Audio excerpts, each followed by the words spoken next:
Welcome to Psychology to Daf. Today we are in Gemara Succah, Daf Mem Hey, and we are going to talk about the importance of maintaining and promoting emotional intimacy even after intercourse. Now, the Gemara Amud Beis discusses the value of Succah, that is, the day after Yom Tov. In fact, it states that feasting on Succah is akin to building Mizbeach and sacrificing on it. We find a pattern in Yiddishkeit of savoring an experience and extending it. We find this represented in the concept of Malava Malka after Shabbos, or maybe even the 7 days of feasting, the Sheva Brachas, following a Chasana. In fact, it's a halacha to eat more festively on Succah. See Shulchan Aruch Orach Chaim, Taf Kuf Chaf Tes Sif Beis.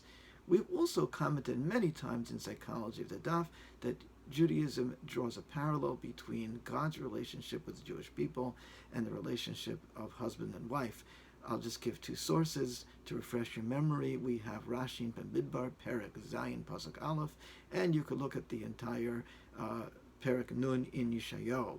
Now, as Yom Tov is a moment of intimacy between God and the Jewish people, it requires an extra day to reflect and consolidate the experience, and that's Succah.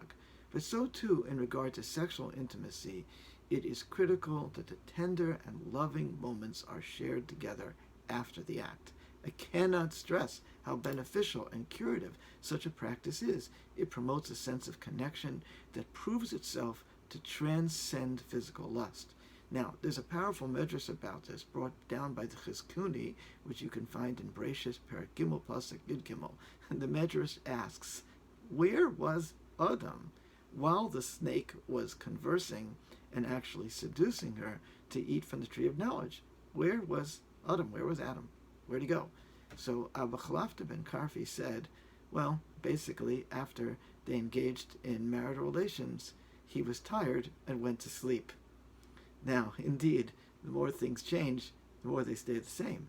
The rabbis here were making a very important point that after sexual intercourse, if you get lazy and you fall asleep and you abandoned your wife and you lose out on that opportunity for intimacy, other kinds of seductions can ensue. In truth, a man is drowsy right after sex and feeling very satisfied. It really does feel blissful to go to sleep then. However, often women feel most emotionally connected at that time and want to talk. During those post-coital moments, there's a surge in oxytocin, the bonding hormone. If your spouse ever complained that you don't really love me, you just want sex, emotional intimacy and physical caressing after intercourse will go further to demonstrate your love than 6 months of couple therapy.